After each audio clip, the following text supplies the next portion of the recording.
Jubilee hills ఉప ఎన్నిక polling కు మరో 11 రోజులే సమయం ఉంది. అయితే ఈ ఉప ఎన్నిక ముగ్గురు నేతలకు కీలకంగా మారిందట. మూడు పార్టీలకు చెందిన ఆ ముగ్గురు నాయకులు ఈ ఎన్నికలను ప్రతిష్టాత్మకంగా తీసుకున్నారట. ఇంతకు ఎవరా ముగ్గురు నేతలు? ఎందుకు వారికి ఈ ఎన్నిక కీలకంగా మారింది? Let's watch the story.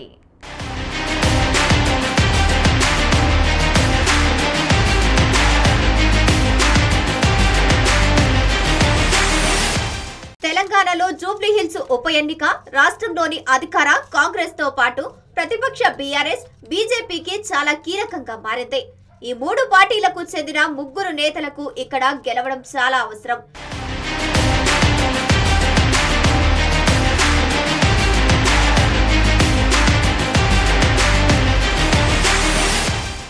ఇక్కడ ఓడితే కీలక నేతల ఇమేజ్ డ్యామేజ్ కావడం ఖాయమనే టాక్ వినిపిస్తోంది. అందుకే మూడు పార్టీల నేతలు జూబ్లీ హిల్స్ ఉప ఎన్నికను ప్రతిష్టాత్మకంగా తీసుకున్నారు. సీఎం రేవంత్ రెడ్డి నాయకత్వంపై ఇప్పటికే అసంతృప్తి స్వరాలు పెరుగుతున్నాయి. మరోవైపు అధిష్టానం వద్ద కూడా ఇమేజ్ డ్యామేజ్ అవుతుందన్న ప్రచారం జరుగుతోంది. ఇలాంటి సమయంలో ఈ ఉప ఎన్నికల్లో గెలవకపోతే నాయకత్వ స్థిరత్వంపై సందేహాలు ఎక్కువ అవుతాయని విశ్లేషకులు భావిస్తున్నారు. జూబ్లీ హిల్స్ లో ఎలాగైనా గెలవాలనే టార్గెట్ పెట్టుకున్న రేవంత్ రెడ్డికి ఎంఐఎం మద్దతు కొండంత అండగా ఉండబోతోంది.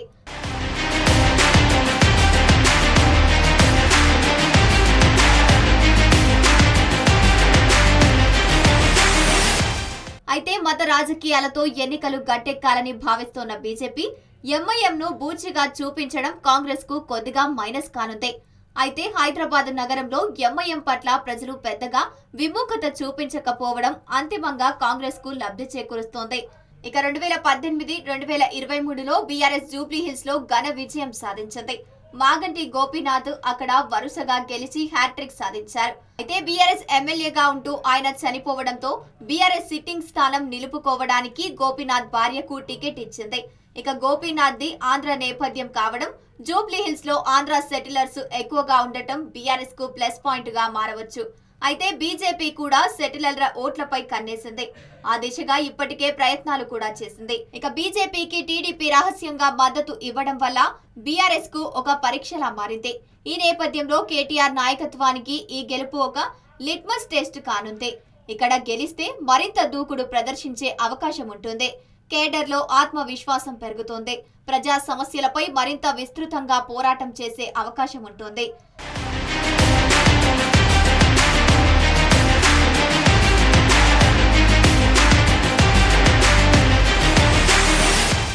బీజేపీ అధ్యక్షుడిగా రామచంద్రరావు ఎన్నికైన తర్వాత జరుగుతున్న తొలి ఎన్నికలు ఇవి.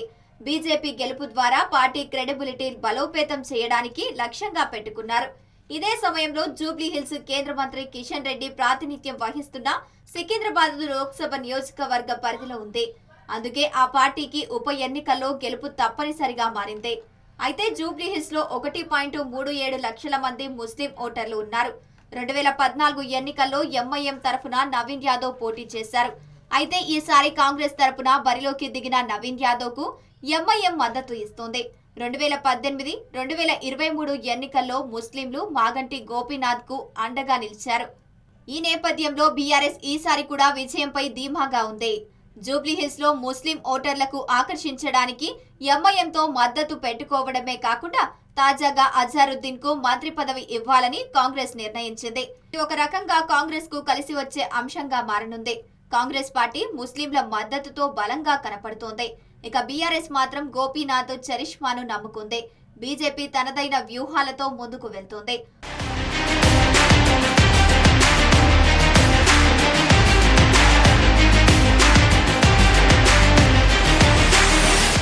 మొత్తంగా చూస్తే ఈ ఎన్నికలు CM Revanth Reddy, BRS working president KTR, BJP కొత్త అధ్యక్షుడు రామచంద్రరావుకు కీలకంగా మారాయి.